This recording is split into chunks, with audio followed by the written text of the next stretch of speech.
Lofi Poli Sci coming at you. Michael Pickering here talking about our famous question. What's going on in the world today? But today we're narrowing it down to Latin America, and really only 4 countries today. And really, this is more about stereotypes and moving past them. Let's go. For the second time in just 2 weeks, we get news of another prison break in Latin America. This time in Mexico, in Juarez, just south of El Paso.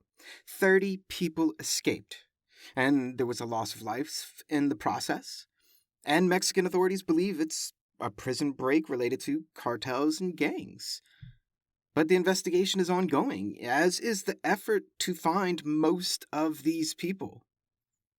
30 people. 30 people escaped prison.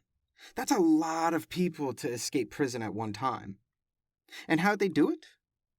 During a busy Sunday visiting hours, some armored vehicles pulled up, started shooting at the prison guards, prisoners started lighting mattresses on fire, and the duality of distractions provided the opportunity for escape. Craziness. And I'll be keeping an eye out for updates and to see what really happens. Do they find these people or not? And I'll let you know as soon as we do. But for sure, we're talking about prisons all around the world.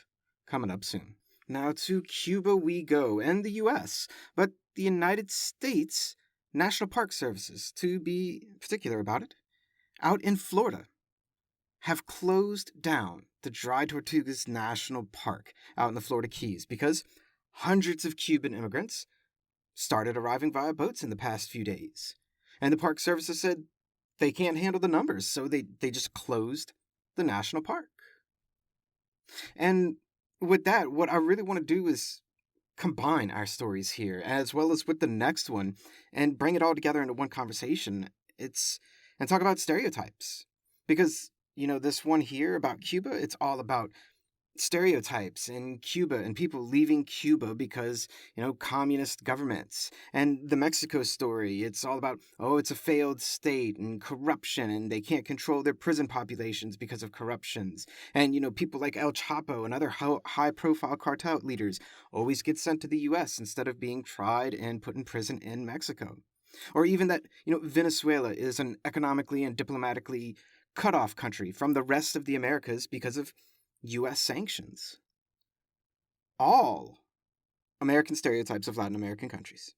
You never see or hear the good side, it seems. Or we do. Just we don't focus on it. We just swipe left, swipe right, swipe up or down, whichever direction, click on something else, and keep our pre-existing stereotypes of the world. Of the Americas. Mexico, drugs. Cuba, communism. Venezuela, failure, economic depression. But today we're going to focus on some of the positives of Latin America. Like, for instance, Colombia and Venezuela, who finally reformalized diplomatic ties just last year. We've talked about this before. But they're reopening a bridge that connects the 2 countries that has been closed for 7 years. 7 years. This bridge that connects millions of people from 2 different countries was closed because of politics. Simple as that. But Colombia's new administration, a bit more leftist if you want to say, sure, go ahead. But they're choosing diplomacy over alienation. They're choosing friendship over marginalization. Eyes open on Colombia and Venezuela, people. Eyes open to see who else follows suits. Now back to Mexico, where the Supreme Court of the country, made up of 11 justices, and they elect their own Chief Justice to serve a 4-year term. For the first time in the country's history, the Supreme Court of Mexico has elected their first female Chief Justice of the Supreme Court. This is incredible, people. Justice Norma Lucia Pina is now head of not only the Supreme Court of Mexico, but she is head of the whole judicial branch of government. This is big news, and this is a step in the right direction for women in politics and representation, and way to go, Mexico, way to go. I love news like this.